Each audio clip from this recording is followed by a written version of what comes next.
All right. Good evening, everyone.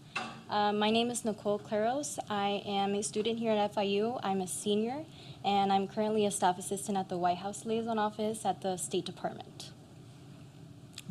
Good morning. Good evening, everyone. My name is Claudia Litardo. I'm an international relations and political science major at FIU. I'm a junior. Right now, I'm interning at the Organization of American States here in Washington, D.C. Florida International University in Washington, D.C. is an extension of Miami Carnegie R1 Public Research University. FIU is leading innovations in disaster, resilience, population health, and defense technologies. Here in Washington, D.C., FIU showcase impactful research, offers a spectacular academic experience and internship for students, and cultivates valuable partnership with national stakeholders, all bringing Miami dynamic energy to the national's capital. And we are happy that you were able to join us today for an interactive discussion on migration and security, understanding irregular flows from China, Russia, and Iran through Latin America. Right now, I will introduce Gil Guerra, who is an immigration policy analyst at the Niskanen Center.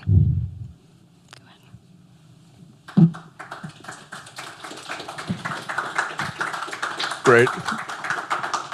Thank you so much. I hope all of you can hear me. This will be a novelty for me. I grew up in Mississippi, where the most advanced technology I used was a stick and some mud. So you can all get to see me kind of struggle with this in real time.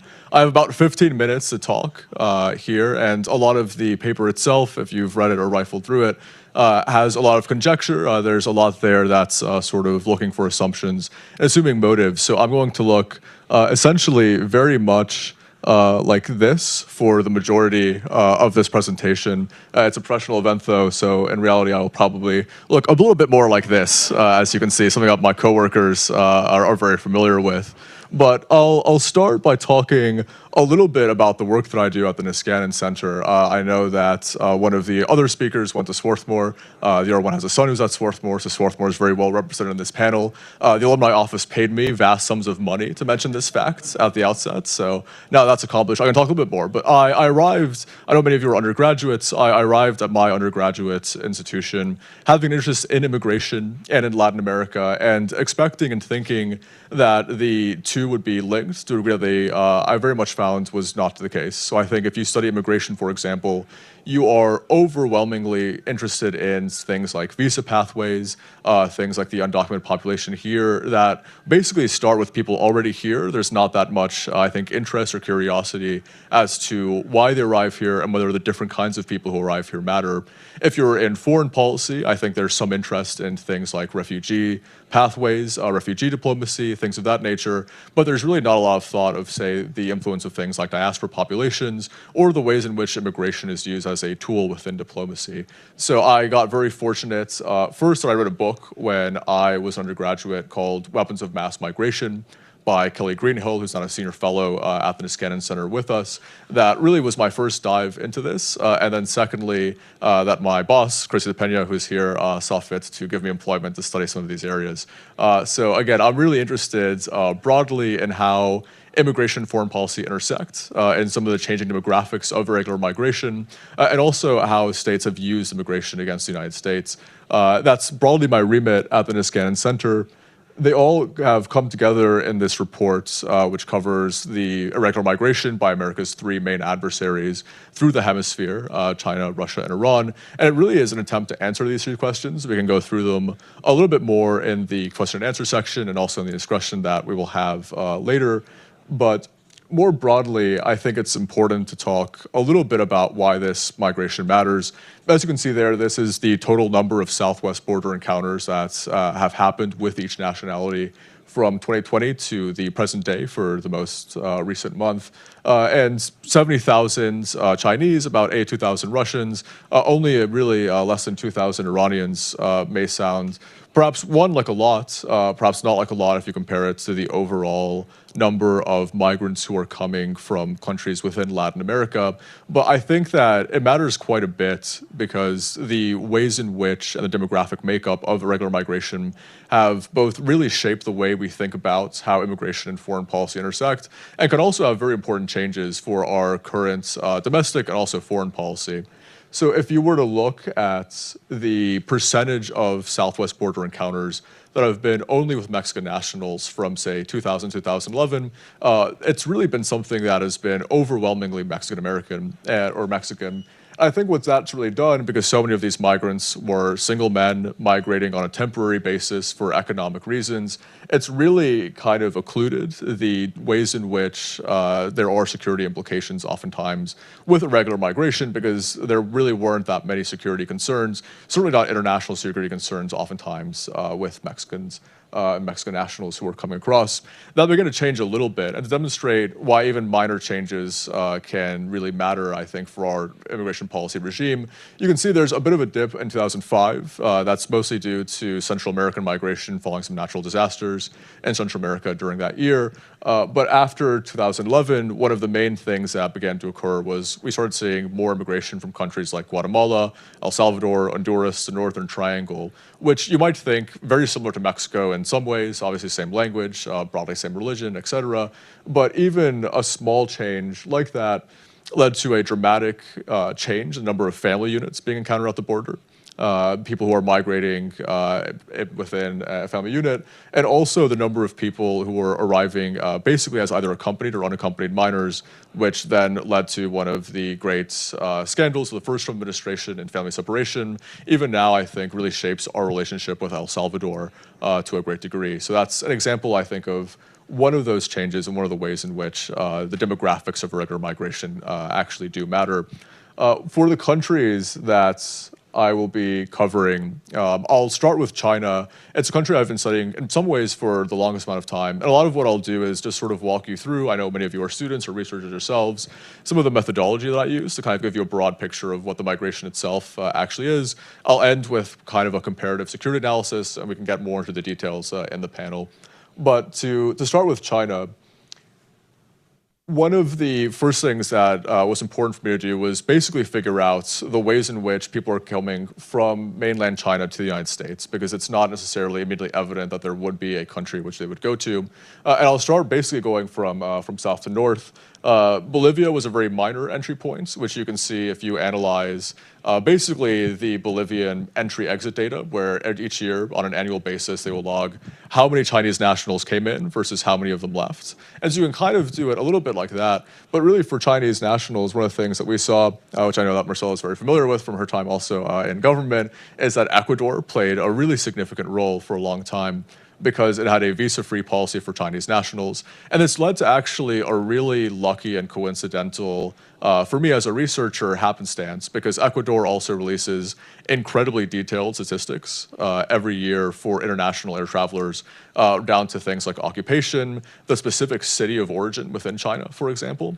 And so for the year 2024, at least, although there was a visa rescission policy that happened halfway through, we got this incredibly detailed snapshot of things like age ranges, et cetera, that all of my research on Chinese nationals has been based on, because so many of them, especially in the first half of the year, initially went through Ecuador as an entry point. Following that, there was also a more direct route to Mexico, which is a little bit complicated. All of these routes are expensive. A common theme throughout all three nationalities is that the people who are undertaking them are, broadly speaking, not the average citizen in China, Russia, or Iran. They're people who can essentially afford a 20,000 or so journey, either by selling off assets or otherwise by having a personal family and wealth savings. So there is a more expensive route directly to Mexico, where essentially you can get a multi-entry visa to Japan, oftentimes to visit things like Disneyland, and you can then use that visa to enter Mexico without having to acquire a visa for Mexico, and then from there you can follow on to the border. That became especially popular after Ecuador rescinded its visa-free travel for Chinese nationals. And then perhaps more tellingly also for Miami and for FIU, there's now a maritime route where, given the difficulties with actually crossing through the border, given the attention that is now being paid at the southern border from a security perspective, there's increasingly large numbers who are trying to cross via sea, oftentimes by landing first in the Bahamas or other Caribbean nations and then crossing via small boats to the mainland. So more or less what that looks like in this somewhat jumbled chart that you can see. There's been basically these spikes that have happened throughout, followed by, initially starting around 2022 or so, followed now by really a very strong cratering throughout all of these different points in which Chinese nationals are recorded. And I think that they really exemplify, all three of them kind of have this to a degree, but I think one of the main things that's missing, I think if you are on the right, the reason that you have for why migrants come to the United States via irregular channels is oftentimes that the Biden administration made it very easy for them to, that there were these incentives and pull factors. If you're on the left, you believe very strongly in these push factors within their countries, and you can kind of point to different things happening in China so that, could make that make sense. I think that it's also important to look beyond these politicized reasons for things that, again, changed around this time that actually led to this. And one of them for me is the emergence of short form media as the primary way in which people communicate and also absorb information. The way in which, say, my parents immigrated here to the United States from Mexico, we already had family, I already had aunts and uncles who had already done the journey, who could tell my parents, basically, here's how you get to the United States, here's how you get a job, here's what the culture is like, here's basically how you can assimilate. That's been the history, more or less, I think, of immigration to the United States for a very long time. You basically need to know someone. You need to have someone who can kind of help you come along the way, especially if the journey and the route itself is very difficult and very complex. You can look at social media basically as a replacement, I think, for some of those personal relationships where you now no longer need an immediate family member or someone in your religious group or someone in your ethnic group to kind of tell you, this is how you do this. You now have instantaneous 30-second videos that can basically show you this is how you get through the Darien Gap. Once you get through the Darien Gap, here's how you get through Costa Rica, here's how you get through Mexico. They're all updated in real time, so you're basically always more or less one step ahead of the immigration authorities who are trying to intercept you or trying to change with you. And it's more than that. I think a lot of it is also that human behavior is inherently mimetic, right? We do the things that we see our peers doing. And if you're a young person, especially in China, which has a very large middle-class constituency of many single men due to the one-child policy, and you see someone that you went to high school with kind of documenting this adventurous romantic journey through the jungles of South America, and then you see him wind up in California, and he's kind of glamorizing his life, you think, okay, well, I don't know that guy very well, but he did it, and surely this is also within my reach. Again, I think that's unpopular among the more political circles of people who I've talked to about this, because one, you can't really weaponize it against the other party, and two, there's also not really a clear policy solution to human nature. But I do think that for the Chinese especially, that's something that I think is worth mentioning. This is also something I found to be really interesting, and this is the last note that I'll talk about with China for time, but you can also see, again, the exact entry and exit cities that they have. So some of them that contribute on net very much, you can see there Shanghai and Beijing are just large cities that many people are from, but actually most of the traffic from those cities in particular was more or less for actual regular business / tourism travel to Ecuador. The ones that for me are really interesting are, for example, there are ones here, 8 and 9 are Aksu and Altai, which are both cities in Xinjiang, which currently is experiencing a lot of religious and ethnic repression, where over 80% of the travelers from those cities were not recorded as actually exiting Ecuador. And you can also see for the ones that are also very high, they tend to come from economically depressed areas in China in the northeast, which again does play into overall the idea a lot of the people who are coming are doing so not necessarily due to security reasons, but because there are actual reasons that those cities in particular are being overrepresented for exit measures. So to talk a little bit about Russia, which I think had in some ways the most interesting methodology that I had to use to kind of suss out what the irregular migration is. I think a lot of it can very easily be tied to the onset of the war in Ukraine and also with different mobilization events within Russia. You can see some of those there. The table is also in the report if you want to talk more about it. But what I found really fascinating is that if you track the encounters at the southwest border, you see every month you saw large spikes. The ones that you can see here, the little yellow line is Mexico, virtually none.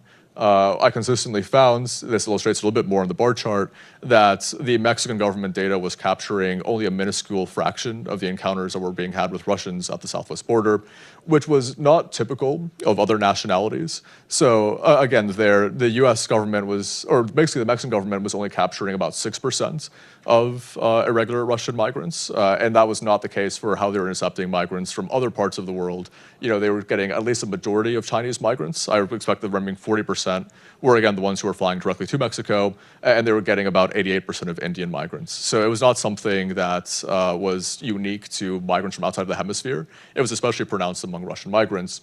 And the way that I got around that was basically by looking at changes in Russian tourist data to Mexico City or to Mexico. So I basically assume if you are an irregular Russian migrant, and you're traveling to Mexico, the travel patterns are going to change significantly, because if you land in Cancun, for those of you familiar with Mexican geography, you're all the way at the southern tip of Mexico. You have to then travel in a very arduous way through land. If you're actually going to travel there for regular migration purposes, you're much more likely to pick Mexico City. And what you do see in ways that correlate, again, with some of the spikes and encounters with the southwest border, you do see a lot of Russian nationals beginning to actually choose Mexico City's airport over Cancun in ways that were also very unusual for European travelers at this time. And you can even see it much more noticeably when you break it down by gender and by the gender of the tourists who are arriving. So again, you see basically a total inversion there in the overall choices, and also the gender balance oftentimes being made between Mexico City and Cancun. So I use that basically as a proxy measure for how they were initially getting in. That for me was something that, again, was very interesting with them. Happy to talk more about Russia there. For the sake of time, and I think also perhaps most pressingly, the third group that I looked at and studied was Iran. And Iran was, in many ways, the most challenging for a number of reasons. Because Iranians are so small as a nationality, and also overall as a country, they're the smallest of the three, it's the hardest to get data on. They are included in some government databases. They're not actually included in the US government's monthly tracker. That actually tells you the exact number. The best source that we have is from Customs and Border Protection, a source that has not been updated since November of last year, which is where you see that little cutoff there. But otherwise, they're oftentimes not included. And so for me, one of the most difficult things was figuring out basically how are Iranians entering into the hemisphere to begin with, because I am seeing encounters happening at Colombia, so I know it has to be South America overwhelmingly. But the Colombian data is saying that they're all entering from Ecuador. But the Ecuadorian data is not telling me that they're having the same entry-exit patterns that say the Chinese have. So that also doesn't seem like a good one initially. And also they're just not entering in numbers that would actually validate any of these numbers either. If you go further south, they're not included in the Bolivian data. It seems that a lot of them are actually entering through Brazil. And in a very different way, they're also largely, they tend to enter and have historically traveled via passport forgery rings as well. That's something that's a lot more common among Iranian nationals, is basically forging either Iranians' visa documents that allow them to pass through to other countries, or actually changing the passports entirely themselves to different nationalities. So that's, again, a little bit more of a security measure. You can see there some of the differences in the different countries and how they are recorded therein. And for Iran in particular, there's an intersection, and we'll talk about this again a little bit more in the Q&A, but there's an intersection with Lebanese Hezbollah, which operates in the tri-border area, which is sort of along this route. I don't think that there's currently any evidence that the migration is being used in any way to intentionally smuggle operatives, say, all the way across South America onto the border for a number of reasons, but it is something that tends to intersect and is now increasingly intersecting more and more with established Iranian proxy networks in that same area. So basically, to give a very quick comparison of the three and what I was able to find. Again, all very different modes and points of entry. And the actual, I think, both the ages that you can see there and also the percent of the migrants who are male, which are all averaged out both via the countries that they traveled through and also through US court records. Basically, what you kind of see is that the further south they are and the more arduous the journey is, it tends to be the more male they are, because it's much more difficult and much more dangerous if you're a woman of any age to travel along a longer journey. I think that really explains so much of it. So again, Russia, you can see, has the lowest percentage of male migrants, and also has it has the youngest age, and also has the highest percentage of minors in their cohort, in large part because, again, you can fly directly into it, and because it's also a relatively well-off constituency compared, I think, to the other two. To talk a little bit about the degree of state involvement and the role of transnational criminal organizations, I basically, to speak very abstractly for all three, I think one of the things that we can see, there's a really great book by Amy Zagarts called Spies, Lies, and Algorithms, which discusses basically about how all of our current concept of intelligence operations and spycraft is very much shaped and influenced by what we see on TV. And she talks about basically meeting with sitting senators and government representatives who ask her about the feasibility of carrying out operations based on TV shows that they've watched. And I think that, again, we sort of imagine and we see these images of a lot of young single men at the border, and we tend to imagine, okay, they must be coming through and infiltrating the United States in this way. But I think that, again, if you are China especially, for example, there are already thousands of your citizens, at least on a yearly basis, who are coming to the United States via legal channels in ways that are simply much easier and much safer. You know, there's no reason why you, and as a member of the intelligence operations of any of these countries, would place someone in, say, South America, and then have them travel through many countries where you have no jurisdiction, where criminal gangs oftentimes operate with impunity, where you basically don't have the ability to track them. They could very easily defect at any point. Also, throughout all of this, basically just to get them through the southern border, that to me is something that makes very little sense. There have been some security incidents, and in some ways, because Russians are able to fly in and travel so freely with visas, it makes a little bit more sense for them.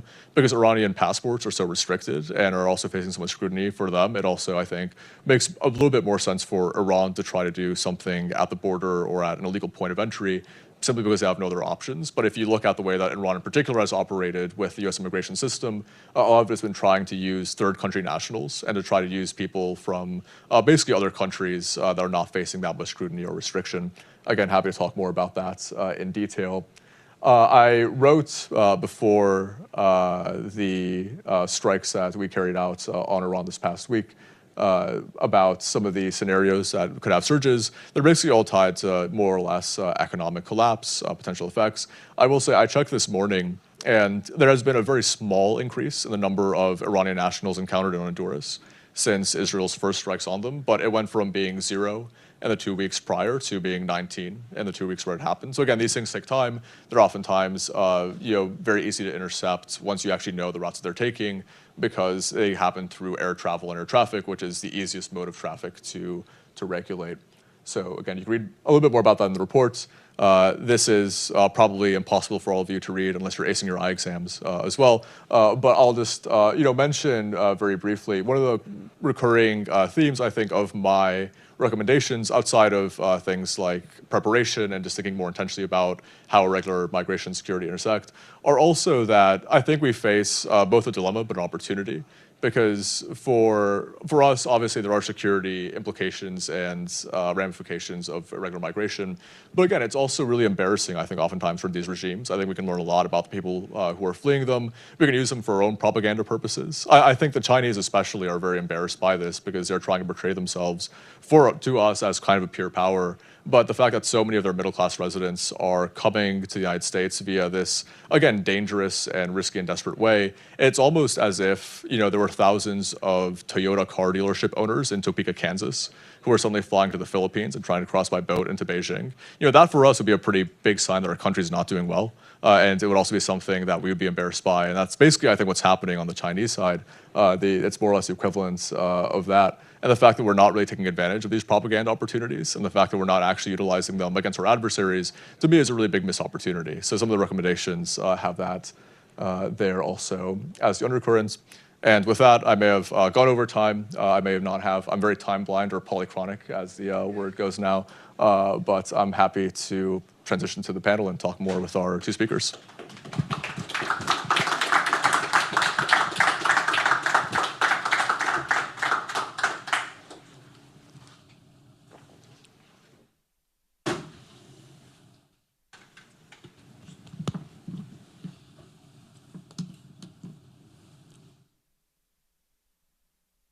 use these, and then I'll put this one under. Sure.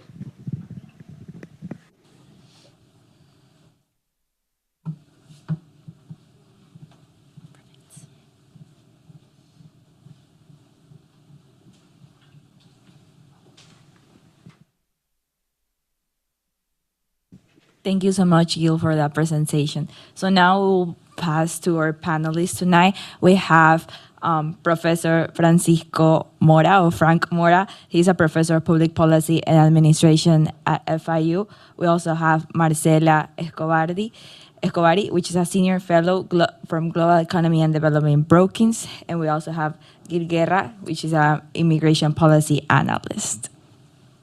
And I'll begin the question for Gil. What initially prompted you to investigate the intersection of irregular migration and state-backed influence from countries like China, Russia, and Iran? Sure, and I'm not just saying this because my boss is in the audience and also directly in my line of vision, but I really think that one of the big benefits of working at a place like the Niskanen Center for me, again, there are a lot of very respected and well-established think tanks, obviously also like Brookings, but I think a lot of what think tanks like mine can do is pick up on kind of, again, smaller trends and things that are happening on a daily basis. So one of the things that I was doing at the time was I was basically updating a list of all the nationalities that were encountered by CBP on a monthly basis and tracking them on kind of month-by-month changes. And one of the things I noticed early on when this was first occurring was that there was one nationality that kept going up and up every single month. And it was the only nationality that was actually increasing exponentially every month. And so I was sending these reports to Christy. I thought that there might be something there to write about. I also noticed very quickly that it was something that, again, people were talking about in a way that was very much about the security element of it, but no one had actually written down anywhere, again, what the rate of growth of that irregular migration was. There was really nothing in terms of either number or even deeper kind of analysis or research, which I was able to do with the Ecuadorian data later on. So for me, again, that became kind of a point of fascination, and that started also an interest in the next piece that I wrote, which is about Indian migration, and then Russian migration, and then Iranian migration. So I'm basically just working my way through BRICS, more or less. And South Africans, it seems, are already arriving here in some numbers, but I'm sure I'll get to them eventually. Thank you for that. One of the biggest examples that you gave was the Ecuadorian policy that they had with China. It was like a free, open policy where Chinese people can come into the country freely. Knowing the current situation of Ecuador with organized crime and the migration situation that we have towards the region, do you see any of these countries, China, Russia, Iran, helping or supporting Latin America towards their policies? Sure, it's that question directed to me also, or for anyone else who would like to take it. I'm happy to also have you talk a bit more about that from your perch in government.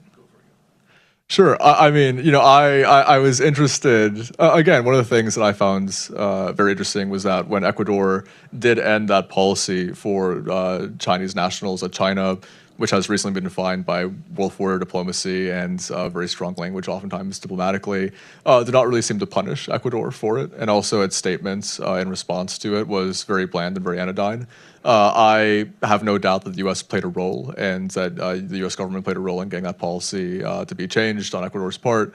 But for the most part, I think, again, China's influence in the region is something that is, in some ways, I think, distinct from this, because I think for them it's such a minor issue overall compared to things like critical minerals, et cetera, that it's not something that I really see necessarily shaping, with Ecuador in particular especially, something there. And because you mentioned China, what is so distinct from China's government posture toward these immigration flows compared to Russia and Iran's? Again, I think a lot of it has to do with the ways in which China is trying to also present itself as a peer. I think both Russia and Iran are a lot more accustomed to becoming these pariah states. I think, again, Iran in particular has very restricted passports already, so they're not really concerned necessarily about losing passport privileges in a way that for China is set back as sort of embarrassing. Russians actually have access to virtually every country in Latin America on a visa-free basis, so they're not worried about that. But I think due to the war in Ukraine, they're also very much accustomed to these things, whereas I think for the Chinese government, for them, it is, again, a bit more embarrassing. It is something that, as they're trying to present themselves on the world stage, they have to consider and think about a little bit more. I think this is a very sensitive topic that the region is going through right now. So for any of your expertise, I know that all of you have a background on Latin America. How can the U.S. better support Latin America partners who are often the first line of defense or salvation in these migrant flows? We saw a lot of collaboration on Southcom. Is there any other departments that should be involved in this current issue?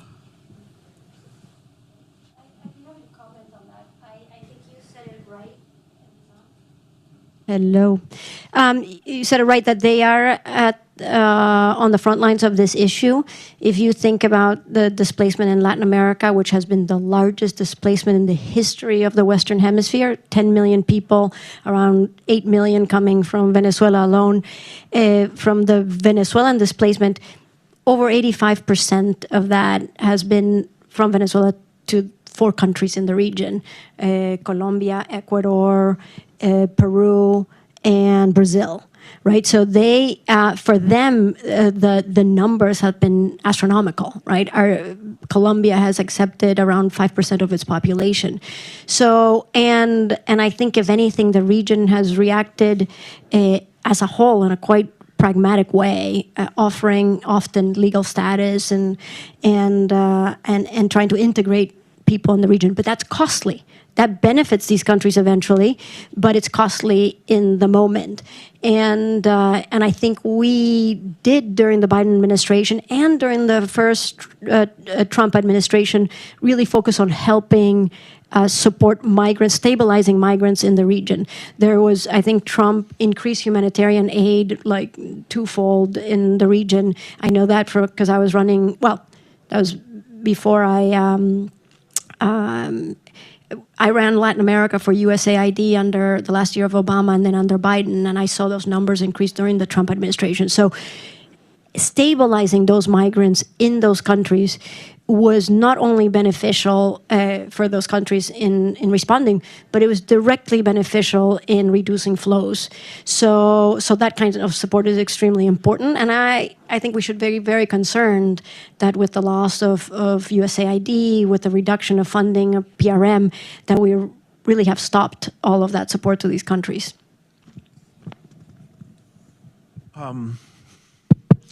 Before I address your important question, let me first say commend Gil for the work he's done. I think the research is top notch.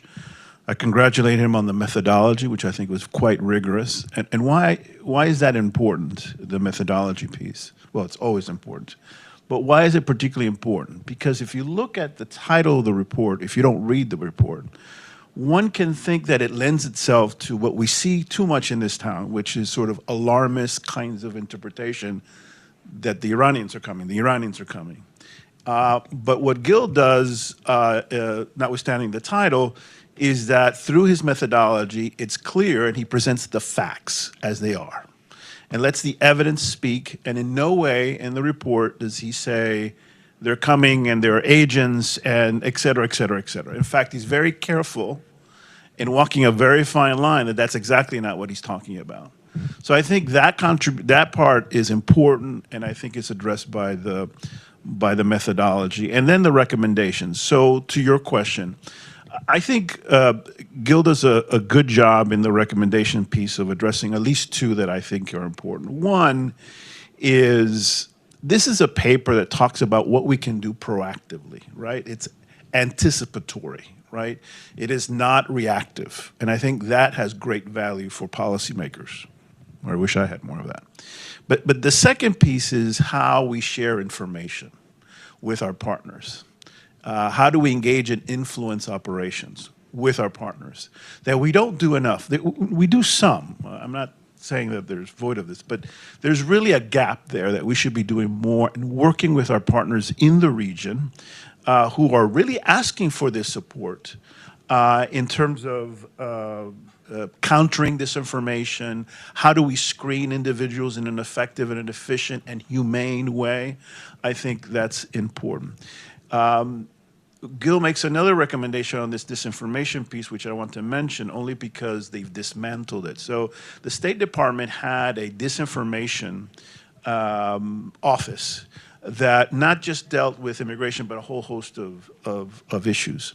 And I think that you can't emphasize the importance and the value of this kind of effort or initiative. Unfortunately, that's been dismantled. And it goes hand in hand with the issue of sharing information intelligence with our partners. And I think, again, we need to perhaps rethink that from a policy perspective. And finally, and in my comments and review to Gil, I was careful to warn him about how we use the U.S. military, right? There are political issues involved. There are legal authorities issues that don't allow or shouldn't allow DOD to be on the lead on some of these things. So we have to be careful how we use Southcom. I think Southcom has an important role to play. It's always going to be in support, and where DHS, state, and other agencies should be in the lead in doing some of the things that he's suggesting, rather than the military. Before this, as I was telling Frank, I worked at AEI, so old habits die hard, I guess, on that front. But those were very good recommendations, and thank you very much for them. For the illegal migrants who are involved in criminal activity, they may pose a national security threat. How can governments and international organizations recognize those individuals who are truly trying to seek asylum?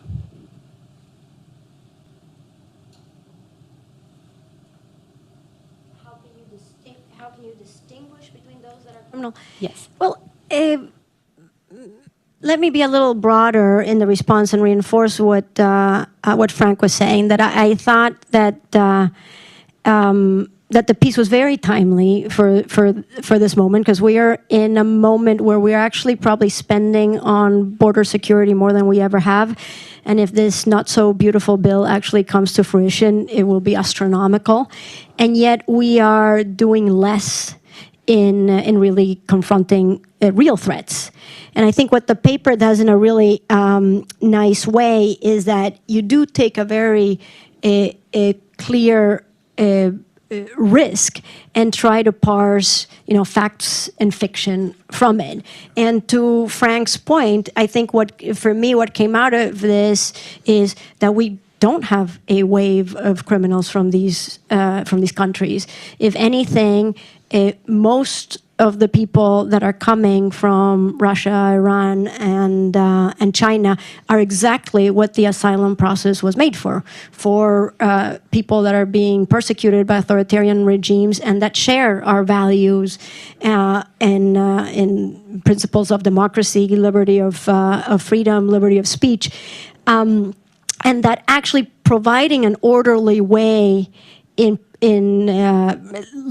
providing asylum and from the countries from countries outside of our border would be in our national security interest for the many reasons that you suggested. So, and that there are, when you talk about the specific risk of these countries exploiting irregular migration, I think you conclude that it is unlikely that these countries have been doing this, but the response to avoid them being able to use it is actually quite surgical and quite specific in how to respond in terms of data sharing, intelligence, and working collaboratively with countries.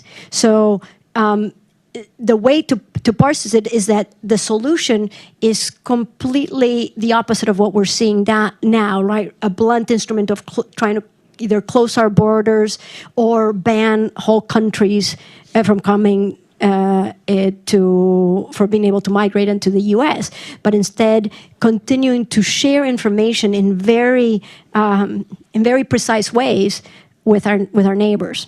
Sure. If I can speak, a little bit in my, personal capacity from the immigration policy angle, I certainly don't think of myself in any way as not being hawkish on national security and especially international security. But I think, again, there's oftentimes a disconnect between, do you want policies that just sound tough, or do you want policies that actually make people safer and are actually harder on criminal groups? I think one of the arguments, for example, to kind of use another metaphor for something that's been put in place, one of the arguments for not designating cartels as terrorist groups is that basically every single migrant who is unsmuggled by a cartel can be listed as having aided a terrorist group, which really fundamentally changes it. And I think if you actually want to tackle criminal networks, for example, you would want to make it easier for people to tell you who they interacted with along the way coming here, even if they themselves are not criminals. I think in some ways it's sort of unavoidable if you're coming to have some sort of interaction or some sort of otherwise having some kind of being in the same room or the same group chat as someone who might be part of a criminal network. I think given that, again, in all of my research, it was clear that Chinese, Russian, and Iranian smugglers have to use specialized networks that speak their languages.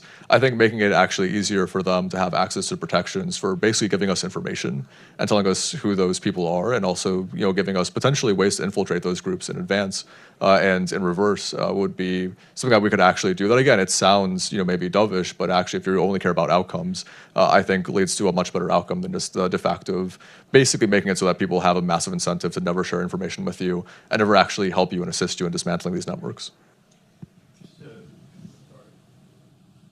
Just to add, I want to read something that from the report that Gil wrote, which I think is it's something that we grapple with, regardless of the degree of the issue. He says that there's a fundamental security dilemma, right? He says that there is an excessive securitization risk undermining humanitarian commitments versus inadequate security measures create vulnerabilities that hostile actors can weaponize, right? So, you're balancing these two, but he ends by saying vulnerabilities that hostile actors can weaponize. Are we referring to the TCOs? Are we referring to the Iranian government? Are we referring to other perhaps actors that you don't talk about in your report? That's the challenge of definition that I think is important. I think that's something very important that the three of you have mentioned is the data sharing analysis and how the countries need to connect between each other. One of the big issues that I think and challenges was about doing the research is that not all of the countries share the migration status of how many immigrants enter to the country. Not all of them have it as open as other countries. How can the U.S. change that narrative of we want to help you, we don't want to use that information against you, instead we want to do that connection, build that bridge in order to help Latin America and as well help the U.S. controlling the traffic towards the region?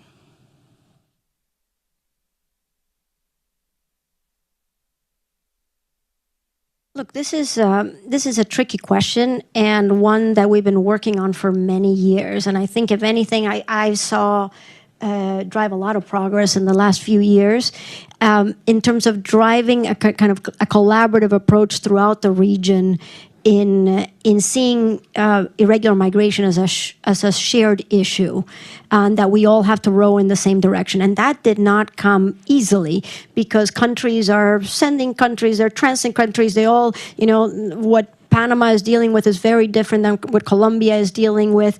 And at the beginning of those conversations, they were just pointing at each other on how, everybody was doing, was either the cause of their problems or definitely not doing enough. And I think we used diplomatic initiatives. The LA Declaration was one that was literally just a platform for countries to work together and to share information in a faster way. And it did actually create and reinforce or create momentum for policies that I think would have happened, either not happened or happened much slower than they did, by the 22 countries around a table sharing that information, what was working and what was not, and realizing that the only way that we were going to deal with this issue is that if we all did things in the same direction.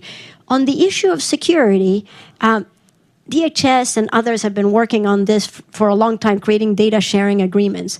But those relationships are fraught because people are sharing sensitive information. So you need the tools, you need the technology, but you also need the trust that this is not going to be politically used, and that it's going to be constant through time. And I think now those are the assurances that I think we should be trying to create so that we could create the databases that really would help make all of us more secure.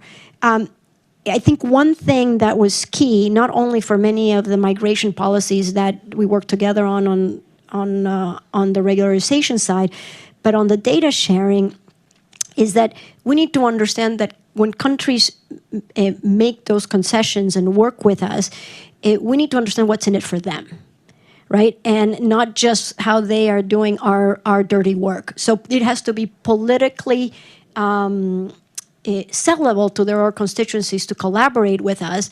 And I think we absolutely got there because all of the region was starting to get traumatized because of the increase of criminal networks using their countries as pathways, corrupting their officials, and bringing criminality throughout the migratory path.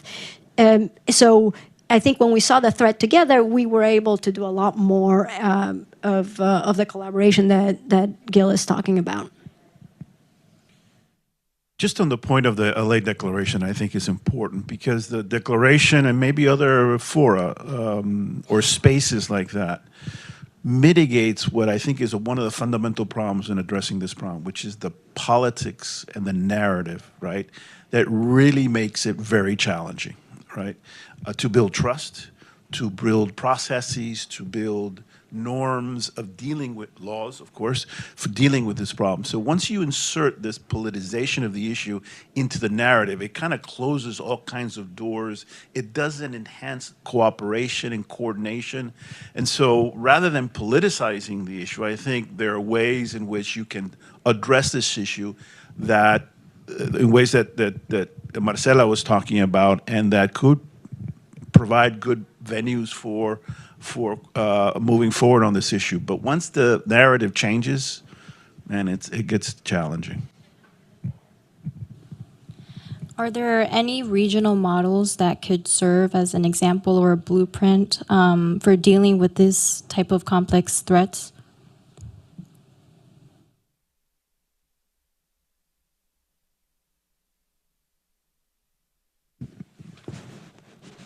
I mean,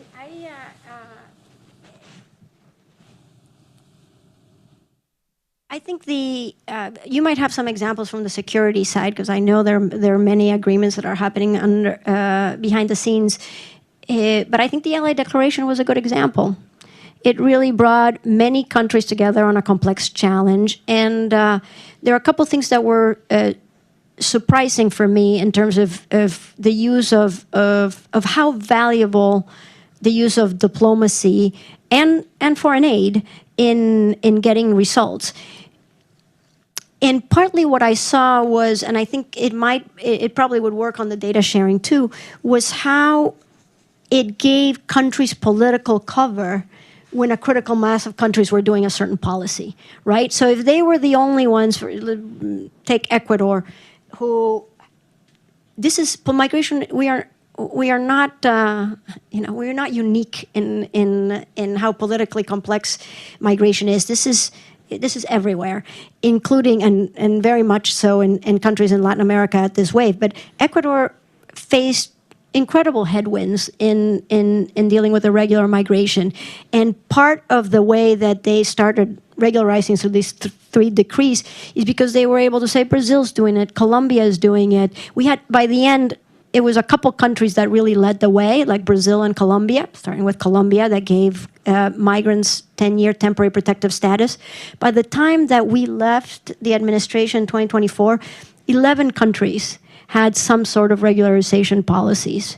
And same with the data sharing. If it's only one country, then it is hard. But I think we had over 5 to 6 countries that started to do very, very profound data sharing to be able to stop people from entering or nefarious people from entering any of our borders.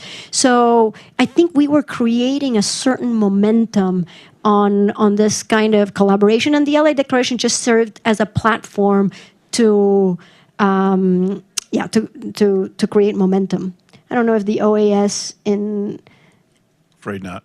I think that the key right, Marcela, we talked about, but this has to be, as we've talked about, a multinational effort. The LA Declaration provided that. It has to be an interagency process. It can't just be a security dimension to this issue. And I think that's what's being pushed, not just in the United States, but in the region as well. And I think that has some negative outcomes beyond just the humanitarian issues involved. So this is hard work. This is complex. It requires patience and it requires persistence. It requires sharing of information, coordination, collaboration across countries, across agencies. I think, as Marcela was indicating, we were moving in that direction. We were beginning to see the benefits of that policy. But we are where we are. I think another crucial point is the impact of social media and how now we're in a social media era and how that implement and affect the immigration and organized crime and human trafficking over the region. We see now that several platforms are used by coyotes to share information and selling information as business. How we can partner with those private companies, how we can change, if necessary, any policy in order to control the crime that is being on those platforms. Sure, and I'll say this didn't really make it into the report in great detail, but one of the things that I noticed basically after the onset of this current administration is that what you now are seeing a lot of what's still happening is that there's still a lot of misinformation that's leading migrants to believe that they will have a chance at asylum when they come to the southern border, which is not accurate. But a lot of what you're seeing, you might think if these routes and groups were being used for security purposes, that they would actually have a vested interest in making sure the migrants get to and cross the border. And instead, because they operate on a ruthless and mercenary, just financial profit motive, what you're seeing is that they're still convincing a lot of migrants, especially from Iran, to come and then just stranding them in either Central America or Mexico. They'll just stop communication entirely because for them, they've already been paid, or they'll kind of string them along and extract more and more information and more money from them, but then just leave them for the authorities in Mexico or Central America to deal with. Because again, that is primarily what they're motivated by, and they have no compunction about misleading their own countrymen as long as they're getting their money anyway for a journey. For them, it doesn't matter basically whether or not the journey is completed. And so they're still kind of funneling this. And again, to what Frank said, it would be great to have an agency of the U.S. government or an organ of the U.S. government that could actually comprehensively track and counteract this. And on the topic of social media, I'll shift it to technology. You mentioned the case of Timur Praliv from Russia, I believe, and he was carrying a drone. Are you seeing any similar patterns in border incidents? I think that's been the main one, and that's mentioned in the report. It's in the introduction, but a very crash course version of it. Basically, in January, we intercepted a member of the Wagner mercenary group who had fought in Ukraine at the border, who had things like cash. We had a drone also. I think it is something that we need to be cognizant of. I think things like Operation Spiderweb in Ukraine or in Russia, as well as some of the ways in which the Israelis were able to hit Iran with assets that were placed within the country, are sort of waking people up here as to how this could possibly happen. But again, I think a lot of that, a lot of these are commercial drones, for example, which can be purchased. And if your sole goal is basically to get people inside the United States, for those purposes, especially people who can actually then have a reason or a rationale to get near enough to some sort of U.S. military base or otherwise, being an illegal immigrant is pretty bad cover. Again, I think there's incentive if you're Iran and you just have a lot of difficulty getting people in generally to try to go this route. But if you are undocumented or if you're here illegally, especially under this administration, you have basically zero protections against deportation. You're not getting income. You have no real, ways in which you can have other people also help you kind of move around. You don't stand out. You stand out more, rather. You don't really blend in. So I do think it's, again, a method that could be of desperation, particularly for Iran.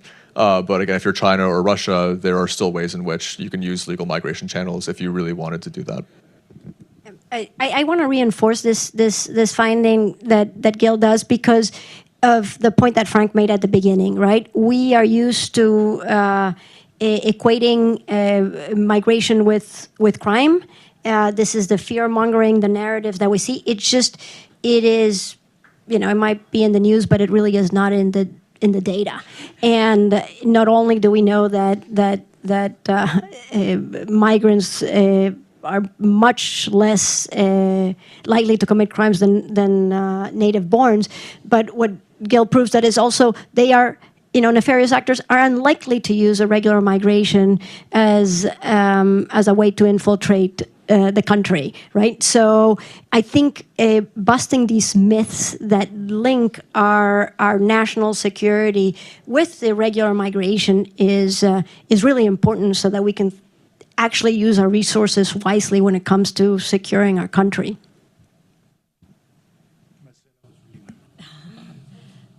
Well, thank you so much for answering the questions. We also want to allow the public to, if they have any questions, to be able to ask.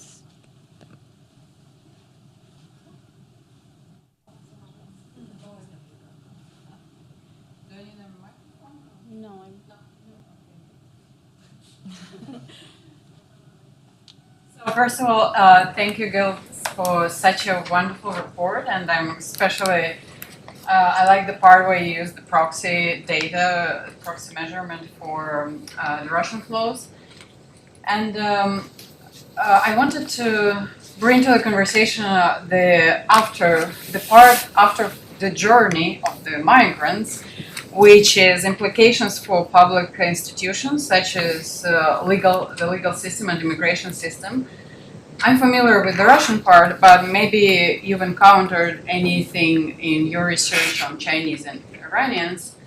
Well, from my knowledge, Russians, I agree totally with not demonizing and not securitizing migration, but I do see, in my calculations, around 40% of Russians do use fake political asylum cases. There are networks of paralegal assistance, of all enablers built around creating a legal case. And this has been going on for years. So most of them, of course, are not criminals and don't have any intentions, but I wouldn't say they're supporters of democracy or like. Of course, this latest part of migration, Russian migration, was most of people were against the war. Of course, they were supporters of American values, but there is a lot of abuse of this legal system. So, I was wondering what would be your thoughts on implications of what to do with the legal system here, because there are certain courts where they know that they need to go to these certain courts, to the certain judge, where they will receive most likely a positive decision on their case. Are there the same kind of trends in other nationalities? There are. I think again, this is relatively common, and I think that one of the things, or one of the reasons why this happens, is because it's basically seen as the main pathway by which you can get entry into the United States, at least temporary status to be able to work.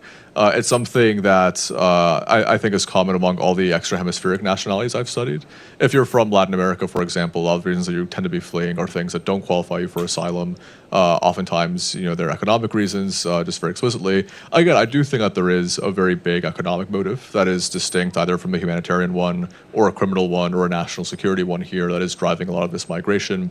In my research on Indian irregular migration in particular, I've heard that there's very similar stories that a lot of the migrants tend to give to asylum case officers, for example, to such a degree that they have now just been able to, again, kind of identify those stories, because it can be possible that this many men are being beaten with hockey sticks in the state of Punjab, on a given day or a daily basis. It just seems improbable at this point, given the overall scale of it. So again, I think part of that, and I'm sort of betraying, I think, sort of the immigration angle is coming into this. I do think a lot of it is just having more pathways for people to immigrate here without having to lie about whether or not they're doing here purely for actual humanitarian purposes, or basically giving people a way in which, again, we can still thoroughly vet them, but they're able to come here and be honest about their intentions and state their intentions, because immigrating on a legal and vetted and securitized way is just much more widespread and much easier, that you wouldn't have to abuse the asylum system in the way that I think it's going to be abused more recently. But other than that, it is, I think, fairly hard to determine. I do think that there are these things that occur. A lot of this migration tends to happen in states like California and New York, which happens to be where a lot of the diaspora population for these nationalities are anyway. So there's some correlation there. But for all of them, the overall acceptance rates of recent cases that were, again, recently decided for asylum tends to be at least over 60%, so oftentimes over 70% for these cases. So again, only some of those are going to be people who have actually already made their way through immigration court. A lot of those are sort of ones that are backlogged or that started many, many years before. But it's still something I think is sort of an incentive, or is sort of a way that they can see that there is this pathway for it. Again, how you individually determine which ones are or are not genuine, I think is something that I have yet to really come to a definitive answer on. If I can add to that, when you ask in general in other countries, I think this is exactly the challenge that we have. We have an asylum system that has become a loophole. And actually, of those that claim asylum, over 90% eventually get their cases denied. But what happens is when the numbers are so high that they overwhelm our capacity to process those people at the border, is that we have to let people go into the country and then come back at their due time 5 to 7 years later. And at some point, it's something that keeps, feeding on itself, that the more overwhelmed the border is, the likelier it is that you will be let in, right? So at some points, when we had these spikes at our border, 70% of people were being let in, creating a negative incentive. And I'll tell you from experience of what we saw happen in the last 4 years at facing the largest numbers at our border, was this working on reducing the flows and increasing the capacity of the border to respond and to actually adjudicate claims quickly and fairly. And I think there's a lot that we can learn as we're trying to, if we're trying to have a migration system that works, that is not unidimensional, right? Because we have many needs as a country, and it's not just not letting migrants in. And what we saw work is exactly what Gil is saying. It was the mixture of increasing lawful pathways, saying, here, we are going to make a variety of pathways, because the pathways that were created, it's almost impossible to come legally to this country, right? The lawful pathways for labor were created 40 years ago when our economy was, just a bit smaller. So when our labor market calls for workers and we don't have pathways and people rush to our border and they let in this way, it's like a perverse system, right? So we expanded lawful pathways as through parole in an emergency mechanism, because we don't have good tools.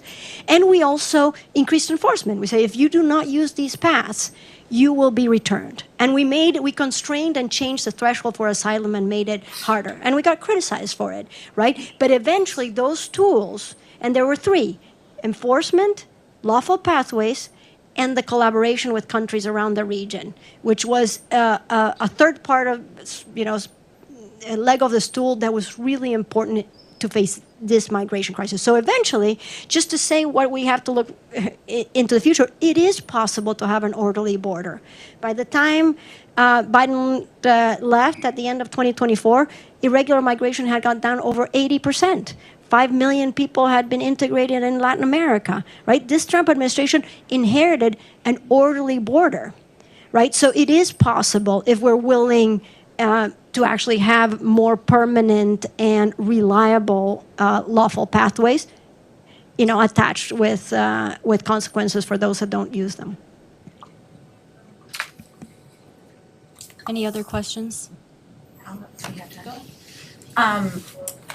All 3 of you have hit on sort of the responsibility sharing aspects of, how we engage in Latin America and who comes here and who stays in different countries. And one of the things that we talk about a lot is sort of what changed, when, I guess almost 50 years ago now, we used to encourage people to vote with their feet.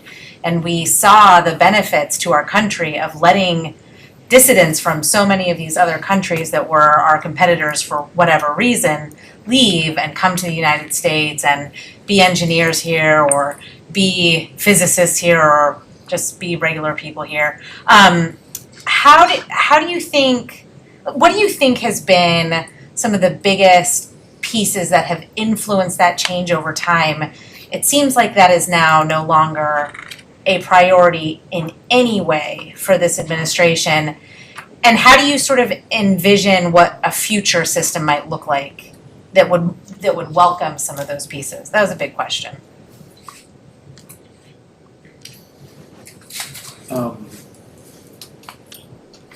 I'll let Marcela tackle the second question. In terms of the first question, I think, I don't know, but it seems like a very political question, right? In the sense of politics inserted itself in ways where political opportunities felt that there was a populist opportunity to grab onto something that would appeal to the public and then shape it through a media ecosystem that encouraged that kind of narrative.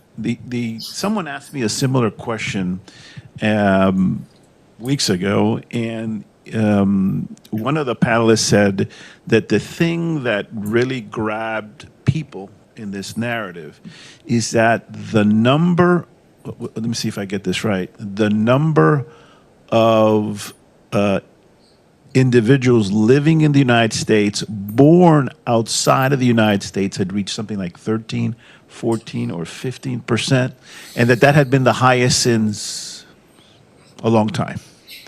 And so that created a perception, right, that allowed some politicians to use the word invasion, right? And so once you use that rhetoric and that narrative, everything becomes,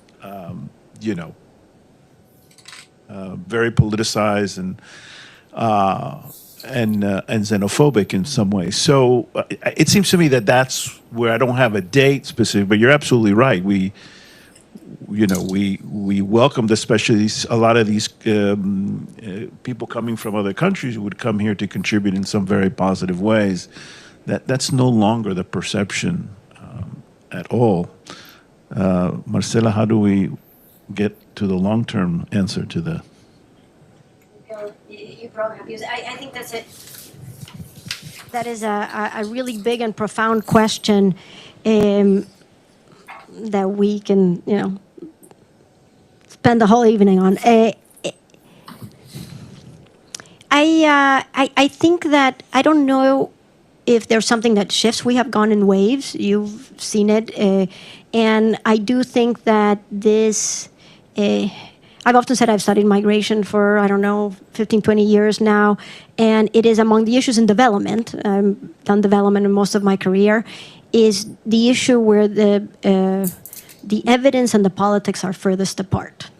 Right? So when I was at USAID and I decided to put migration as one of my top priorities, even though it was not, let me tell you, it was not the biggest problem. It is not the biggest problem in this country. It was not the biggest problem in Latin America, is because it has the capacity to become a much more corrosive when used in politically. The fear mongering is just something we respond to. And which is not to say that there aren't issues and there are not migrants that commit crime and all of that. So the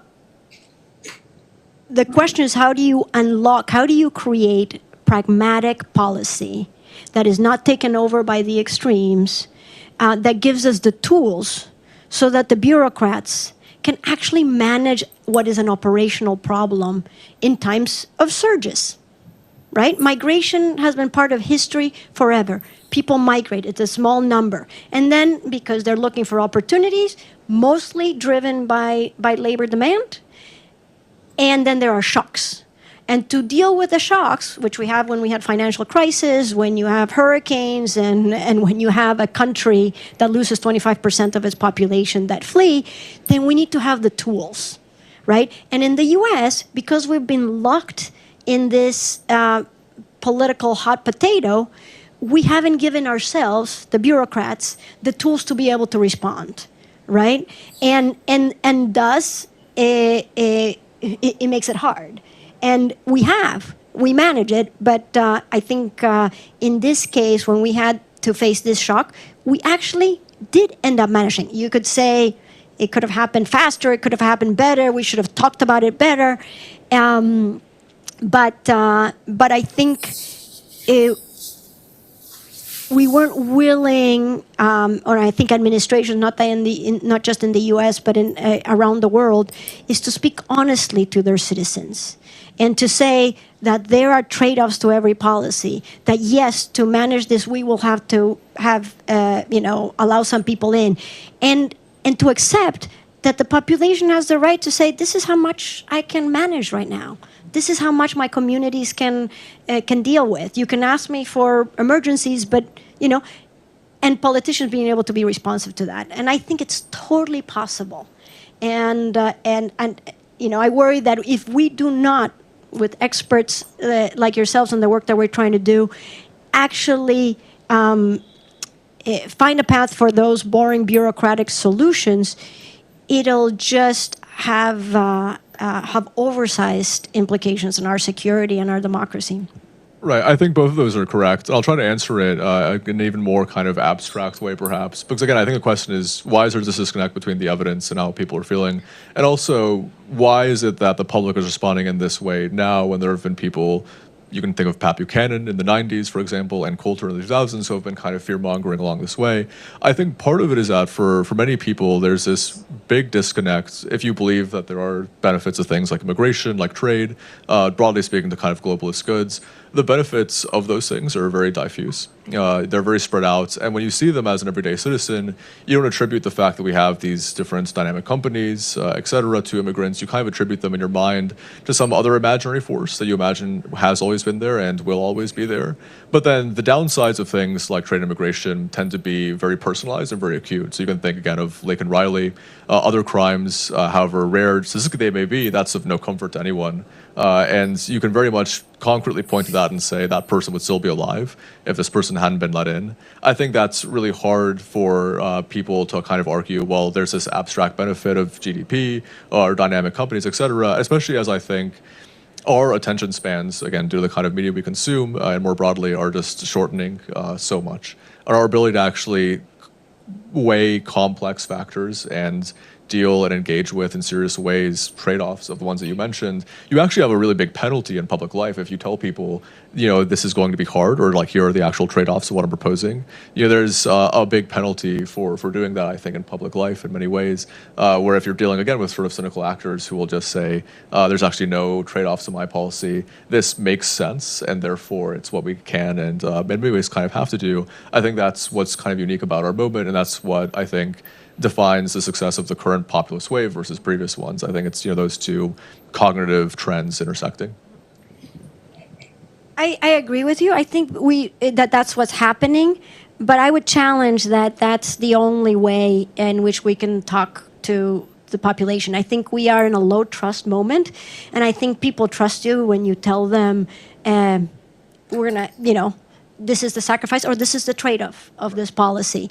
And I think politicians that start doing it might see the benefits because we've had exactly what you're talking about for a long time.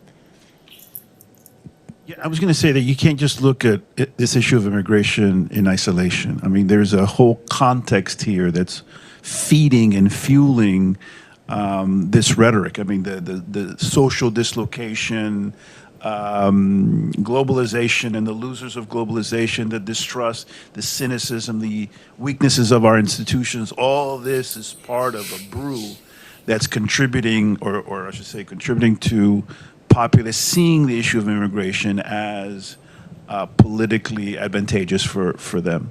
I don't think if you were trying to use this issue of immigration 25 years ago, I don't think it would have worked as well. This is a different context in which we're operating. Any other final questions? Oh yeah, we're gonna take those two. Hi, I'm Natalia. I go to the University of Florida, but I'm from Miami. So I want to touch a little bit on Chinese migration. I'm an intern at the Select Committee on China. So one of the biggest issues is Chinese national security laws, which tether Chinese nationals to the Chinese Communist Party. It's why you've seen this morning the FBI busted, I think it was like 2 Chinese nationals spying on naval bases in the United States. Like a month ago, there were students at the University of Michigan who were caught smuggling fungal spores into the United States that could cause an entire agricultural crisis. So that in tandem with China's growing footprint in Latin America, what do you foresee information sharing or intelligence sharing mechanisms look like when China has an ever growing footprint there through infrastructural projects? Huawei's expanding footprint there through smart cities and smart technology. Do you think that an efficient information sharing relationship is possible, as we're seeing some countries in Latin America who are even denouncing the recognition of Taiwan in exchange for the recognition of China? No, you're that expert. Sure. I mean, you can also obviously speak about kind of the direct state relations, in that sense. I think that one of the things that I was also struck by in doing this research, what you see happen to a lot of the Chinese nationals once they're here, for example, many of them actually end up working in marijuana farms that are run by other Chinese nationals in states that you would not necessarily expect. I think one of them is Maine, for example. And so, again, part of it for me is a question of, yes, there are all these national security laws that can compel behavior. I think that there is an inherent security risk also if, say, you have family that is still in China that can then be easily manipulated with you. But the question is, how do you kind of weaken that leverage? And if you're already starting from the outset point of, this person is a national security risk, we're going to approach them as a national security risk anyway. Again, for that person, the trade-offs of actually becoming a national security risk are lower because you're already being treated and approached as such, et cetera. I think that there's a lot more that we could do with, say, the Chinese American diaspora community. For starters, and on the China point, it's interesting. I went to Colombia in late January, around the time of the transition. I met with a lot of current and former Colombian officials who have worked in migration. I met with a number of different think tankers who are kind of my equivalents in the political spectrum. And what they told me very candidly was, when people like you from think tanks come down to Colombia, we've gotten pretty good at telling you and talking to you about China, because that's what you want to hear, and we know that's what you care about, and we know that that's sort of the way to get attention from the United States in some ways. And we also know that you, working in Latin America, which is oftentimes kind of an ignored region, the way that you have learned to sell your own research to people in the kind of mainstream parts of power is by talking about China, but we don't really care about China. There's, the amount of economic trade that we oftentimes have with China compared to the United States, almost everywhere is oftentimes, kind of marginal. The question of, the U.S.-China competition for them. Oftentimes, again, these are countries, and in Colombia in particular, who don't necessarily even have full territorial control of their own national boundaries, where there are, again, paramilitary and other groups kind of operating. For us, the question of how's the U.S.-China competition happening, et cetera, is one that they kind of don't, I think, view nearly to the same degree of importance that we do. I think, again, we can do a better job of communicating that, and I think that there's a lot that we can do to, again, make sure that they know that that's something that's really a big priority for us. The question is also, though, how do you do that while also making immigration a big priority and crime a big priority? One of the other main things that I heard from them was basically, you come down here and you tell us, don't do trade with China, don't sign these agreements, you have to ban TikTok, but then we haven't done it either. So a lot of it is, okay, well, if all these ideas are so great, then why don't you do it? And why aren't you also kind of leading by example? That's not necessarily a really satisfactory question, and I think that your committee does great work, but that is my answer to it. Just one small thing to add to what Gil said. It is true that I don't think it's compelling to ask Latin American countries to choose, and they wouldn't. China is a huge trade partner for them. However, they also don't want insecure infrastructure, and if anything, they've been asking of the U.S. to provide alternatives of secure telecom infrastructure that is cost competitive, and I think we have not been able to offer alternatives.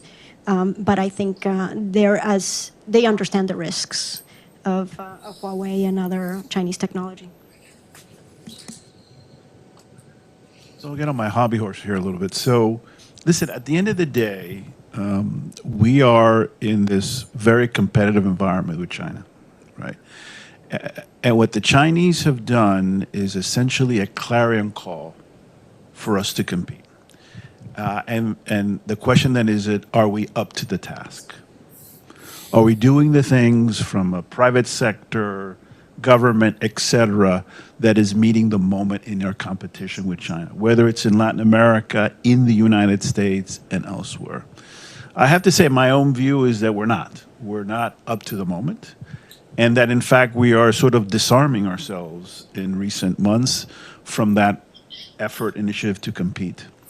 You mentioned a couple of cases. These were, as I understand, individuals who were here legally, right?